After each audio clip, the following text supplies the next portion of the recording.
পশ্চিমবঙ্গে finally voter verification শুরু হচ্ছে। এই ৮ জেলার প্রচুর ভোটার কার্ড বাতিল করবে নির্বাচন কমিশন। ইতিমধ্যেই নির্বাচন কমিশনারের তরফ থেকে এই নিয়ে একটি বিরাট বড় ঘোষণা করা হয়েছে। তো বন্ধুরা, কোন ৮ জেলার কথা এখানে বলা হয়েছে সমস্ত কিছু আপনাদেরকে এই ভিডিওটিতে একদম ডিটেলসেই জানিয়ে দেব। পাশাপাশি বাংলায় আধার কার্ড দিয়ে কি ভোটার ভেরিফিকেশন করা যাবে, তো সমস্ত কিছু আপনারা জানতে পারবেন। তো অবশ্যই ভিডিওটিতে আপনারা প্রত্যেকেই প্রথম থেকেই শেষ পর্যন্ত সঙ্গে থাকবেন। দেশ জুড়ে সিএএ এবং এনআরসি নিয়ে বিতর্কের মধ্যেই পশ্চিমবঙ্গে শুরু হতে চলেছে ভোটার তালিকার নিবিড় সংশোধন প্রক্রিয়া, যা স্পেশাল ইন্টেন্সিভ রিভিশন অর্থাৎ SIR নামে পরিচিত। নির্বাচন কমিশনের নির্দেশে আগস্ট মাস থেকেই বুথ লেভেল অফিসারদের মাধ্যমে এই প্রক্রিয়ার কাজ শুরু হচ্ছে। এই সংশোধনের ফলে বহু ভোটারের ওপর বড়সড় প্রভাব পড়তে পারে, বিশেষ করে যাদের কাছে এখনও পর্যন্ত প্রয়োজনীয় কোনো নথিপত্রই নেই। পাশাপাশি দেখুন এখানে আরও কি বলেছে।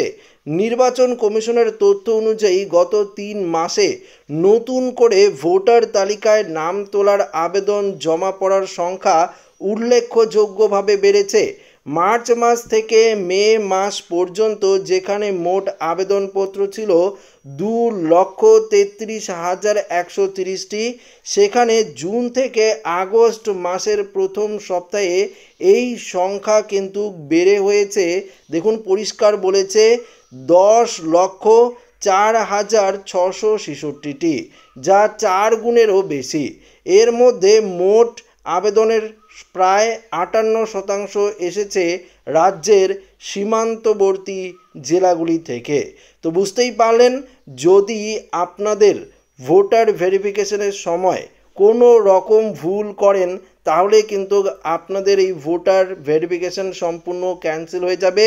ইতিমধ্যেই নির্বাচন কমিশনের তরফ থেকে এই বিষয়ে কিন্তু পরিষ্কারভাবে একদম নজর রাখা হচ্ছে।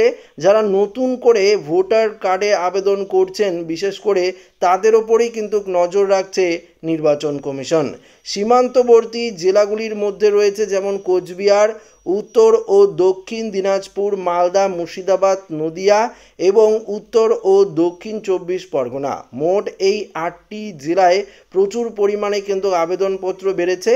আপনারা প্রত্যেকেই জানেন, যখন নির্বাচন কমিশনের তরফ থেকে বলা হয়েছে যে আগস্ট মাসেই ভোটার ভেরিফিকেশন হবে, সের জন্যই কিন্তু অনেকেই নতুন করে, অর্থাৎ যাদের ভোটার কার্ডে ভুল ছিল বা যারা অবৈধভাবে এসেছে, তারা নতুন করে ভোটার কার্ডের জন্য আবেদন করার চেষ্টা করছে যাতে তারা SIR থেকে বেঁচে যায়। তো এই দিকে কিন্তু নজর রাখছে নির্বাচন কমিশন।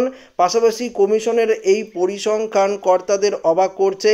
নতুন নির্দেশ অনুযায়ী যদি কোনো আবেদনকারীর বয়স 30 বছরের বেশি হয় তাহলে তার আবেদনের ওপর শুনানি করা বাধ্যতামূলক। তো বুঝতেই পারলেন, 30 বছরের বেশি যারা আবেদন করেছে তাদের ওপরই বিশেষ করে নজর রাখবে নির্বাচন কমিশন। পাশাপাশি এই সংশোধন প্রক্রিয়া কেন গুরুত্বপূর্ণ? সম্প্রতি বিহারে ভোটার তালিকা সংশোধনের সময় লক্ষ লক্ষ ভোটারের নাম বাদ পড়েছে। এখন পশ্চিমবঙ্গ একই প্রক্রিয়া শুরু হলে অনেকেই আশঙ্কা করছে যে এই সংখ্যা বিহারের থেকেও বেশি হতে পারে, কারণ অনেক ভোটারের কাছেই প্রয়োজনীয় ডকুমেন্টস নেই এবং বহু বছর আগে যারা ঠিকানা পরিবর্তন করেছেন বা পারিবারিক সূত্রে নাম ঢুকিয়েছেন তাদের কাছেও যথাযথ প্রমাণপত্র নেই। এই পরিস্থিতিতে তৃণমূল সরকার এই প্রক্রিয়া সম্পূর্ণ কিন্তু বিরোধী রয়েছে। আগামী দিনে কি ঘটতে চলেছে তা নিয়ে রাজনৈতিক এবং আইনি মহলে তীব্র কিন্তু বিতর্ক চলছে।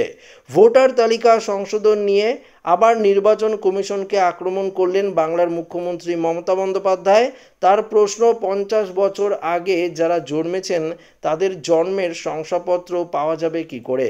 আপনারা প্রত্যেকেই জানেন যে ভোটার ভেরিফিকেশনের সময় যে 11টি নথি দেওয়া রয়েছে তার মধ্যে বলেছে যদি জন্ম সার্টিফিকেট থাকে তাহলে আর কোনো ডকুমেন্টস লাগবে না ভোটার ভেরিফিকেশনের ক্ষেত্রে। এছাড়াও 2002 সালের লিস্টও কিন্তু নির্বাচন কমিশনারের তরফ থেকে প্রকাশিত করা হয়েছে পশ্চিমবঙ্গে। এই লিস্টে যদি আপনাদের আপনাদের নাম থাকে তাহলেও আপনাদের কোনো সমস্যা হবে না ভোটার ভেরিফিকেশনের ক্ষেত্রে, এবং আপনাদের ছেলেদের বা মেয়েদের ক্ষেত্রেও কোনো রকম সমস্যা হবে না।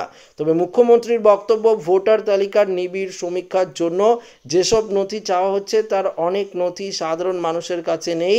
মমতার প্রশ্ন, কটা মানুষের কাছে প্যান কার্ড বা পাসপোর্ট রয়েছে? জন্মের শংসাপত্র বা কজনের কাছে আছে? মুখ্যমন্ত্রীর কথায়, জন্মের শংসাপত্র থাকবে কি করে? ধরুন 1982 সালে যারা জন্মেছেন তাদের অধিকাংশেরই জন্ম বাড়িতে, তখন কি অর্থাৎ ইনস্টিটিউশনাল ডেলিভারি হতো? কে দেবে জন্ম শংসাপত্র? আমারই তো নেই। এনআরসির জন্য কেন আধার কার্ড নেবে না কমিশন? সেই প্রশ্নও কিন্তু তুলেছে মুখ্যমন্ত্রী মমতা বন্দ্যোপাধ্যায়। প্রসঙ্গত আপনাদেরকে জানিয়ে দেই, বৃহস্পতিবার এসআইআর মামলায় একই প্রশ্ন তুলেছিল সুপ্রিম কোর্টও। শীর্ষ আদালত বলেছে, আধার কার্ড স্থায়ী বসবাসের প্রমাণপত্র হিসাবে এবং পরিচয়পত্র হিসাবে আইনত স্বীকৃতি একটি নথি, সেক্ষেত্রে আধার কার্ড গ্রহণ করা হবে না কেন? শীর্ষ আদালত জানিয়েছে, কোনো রকম সমস্যা হলে পরিচয় এবং বাসস্থানের প্রমাণ হিসাবে আধার কার্ড নিয়ে নির্বাচনী আধিকারিকের দ্বারস্থ হতে পারেন নাগরিকরা। সুপ্রিম কোর্টও এও বলেছে, অর্থাৎ স্বপ্রণোদিতভাবে তালিকা থেকে নাম মুছে ফেলার অনুমোদন নেই। কেন নাম বাদ গিয়েছে তা জানার মৌলিক অধিকার নাগরিকদের আছে। এর জন্য সার্বিক প্রচার প্রয়োজন, গোটা প্রক্রিয়ায় স্বচ্ছতা চাই। নামের তালিকা ওয়েবসাইটে প্রকাশ করা হোক। যদি বিএলও দপ্তরের সামনে নামের তালিকা ঝোলানো হয় তাহলে ওয়েবসাইটে কেন নয়? পঞ্চায়েত বা বিডিও অফিসে নামের তালিকা প্রকাশ করতে হবে যাদের নাম ভোটার ভেরিফিকেশনে বাতিল গেছে, এবং কারণ সহকারে কিন্তু অর্থাৎ সেটি কিন্তু জানাতে হবে। পাশাপাশি সুপ্রিম কোর্ট এও বলেছে যে আধার কার্ডকে এবার কিন্তু স্বীকৃতি দিতে হবে অফিসিয়ালিভাবে। নির্বাচন কমিশনকে আধার কার্ড এই 11টি ডকুমেন্টসের মধ্যে যুক্ত করার পরামর্শ দিয়েছে কিন্তু সুপ্রিম কোর্ট। তো বুঝতেই পারলেন, এবার অর্থাৎ বিহারে যদি আধার কার্ড পরিচয়পত্র হিসাবে অর্থাৎ নাগরিকত্বের পরিচয় হিসাবে যদি বিহারে চলে, অর্থাৎ সেই 11টি ডকুমেন্টসের মধ্যে যদি আধার কার্ডকে যুক্ত করা হয়, এখনও পর্যন্ত অফিসিয়াল কিন্তু নোটিশ দেয়নি, শীঘ্রই অফিসিয়াল নোটিশ দিয়ে দেবে। কেননা সুপ্রিম কোর্টও বলেছে অনেকের নামই বাতিল হয়ে যাচ্ছে, লক্ষ লক্ষ ভোটার তালিকা থেকে নাম বাদ হয়ে যাচ্ছে। তো যদি আধার কার্ড নাগরিকত্বের প্রমাণ হিসাবে অনুমোদন পায় তাহলে অনেকের নাম কিন্তু আবারও চলে আসবে, পুনরায় যারা আবেদন করবেন তাদের কিন্তু ভোটার ভেরিফিকেশন হবে। এবার যদি বিহারে এই আধার কার্ডকে যুক্ত করা হয় তাহলে আমাদের পশ্চিমবঙ্গে ভোটার ভেরিফিকেশনের ক্ষেত্রেও আধার কার্ড চলবে, সেটা কিন্তু 100% নিশ্চিতভাবে আপনারা থাকুন। অর্থাৎ বুঝতেই পারছেন যে আধার কার্ডও কিন্তু নাগরিকত্বের যে প্রমাণ সেটা কিন্তু অলরেডি সুপ্রিম কোর্ট জানিয়ে দিয়েছে। বিহারের পর আমাদের পশ্চিমবঙ্গে যেহেতু ভোটার ভেরিফিকেশন হবে সেহেতু আপনারা আধার কার্ড দিয়েই কিন্তু ভোটার ভেরিফিকেশন করাতে পারবেন। তো আশা রাখবো ভিডিওটি প্রত্যেকের ভালো লেগেছে। ভিডিওটি ভালো লাগলে লাইক করবেন, বন্ধুদের সাথে শেয়ার করবেন, নতুন থাকলে চ্যানেলটিকে সাবস্ক্রাইব করে নেবেন। ধন্যবাদ।